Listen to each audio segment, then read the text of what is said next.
എല്ലാവർക്കും നമസ്കാരം. ഇത് നമ്മുടെ മരത്തിൽ പിടിച്ച കുടംപുളിയാണ്. കണ്ടോ? എല്ലാവരും ഇത് കണ്ടു കാണില്ലായിരിക്കും, ചിലവരൊക്കെ കണ്ടു കാണും. കണ്ടോ? ഇതാണ് കുടംപുളി.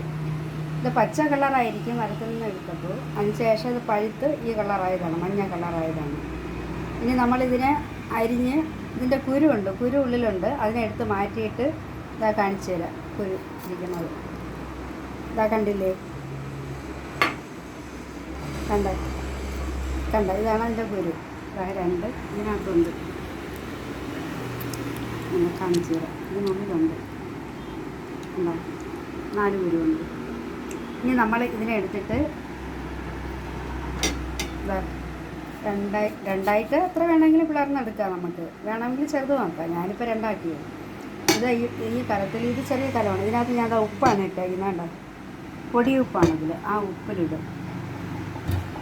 ഉപ്പിലിട്ട് നമ്മൾ 2 ദിവസം വെച്ചേക്കും. ഉപ്പ് പിടിച്ചതിന് ശേഷം ഇത് വെയിലത്ത് വെച്ച് ഉണക്കിയെടുക്കും. വെയിലത്ത് വെച്ച് ഉണക്കി നല്ല കറുപ്പായി വരും. കളർ, അതിൻ്റെ കളർ മാറും, കറുപ്പാവും. ചില ആൾക്കാർ ഈ പുയറെന്ന് പറയില്ല, അടുപ്പിൻ്റെ ഇവിടെ വെച്ച് ഉണക്കിയെടുക്കും.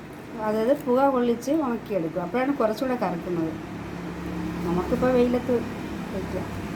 ഇതാണ് ഇത്. മരത്തിൽ നിൽക്കുന്നതും കാണാൻ നല്ല ഭംഗിയാണത്. എൻ്റെ പൂവ് ഇത് വലിയ മരമായിട്ട് മാത്രമേ ഇത് കായ്ക്കാറുള്ളൂ, അല്ലാതെ ചെടിയല്ലത്. പലർക്കും അറിയാമായിരിക്കും. ഇതാണ്, കണ്ടില്ല?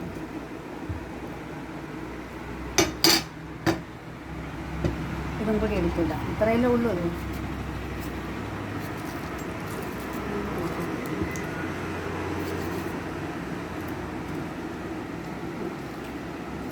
നല്ലവണ്ണം പഴുത്ത് പോയി. അതാണ് കളർ മഞ്ഞ അങ്ങ് മാറിപ്പോയി. നല്ലവണ്ണം പഴുത്ത് വരുന്ന സമയത്ത് ഒരു ഇളം മഞ്ഞ കളറാണ്. അപ്പോഴാണ് കുറച്ചുകൂടെ കാണാൻ നല്ലത്. ഇത് കുറച്ച് പഴുത്ത്, അതാണ് ഈ കളർ കുറച്ചും കൂടെ ഡാർക്കായിപ്പോയി. അതിൻ്റെ ഇലകളും കാണാൻ നല്ല ഭംഗിയുള്ള ഇലകളാണ് മരത്തിൻ്റെ.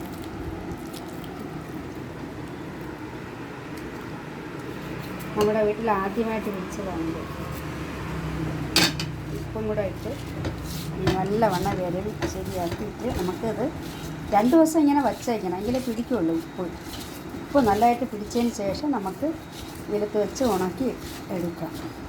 കണ്ടില്ലേ? ഉപ്പ് നല്ലവണ്ണം പിടിച്ചിട്ടുണ്ട്. 2 ദിവസം ഇങ്ങനെ വെച്ച് അടച്ച് വെച്ചേക്കാം. എന്നിട്ട് ഉപ്പ് പിടിച്ചതിന് ശേഷം വെയിലത്ത് വെച്ച് ഉണക്കി എടുക്കാം. വെയിലത്തിടുമ്പോൾ ഞാൻ നിങ്ങളെ കാണിച്ചു തരാം.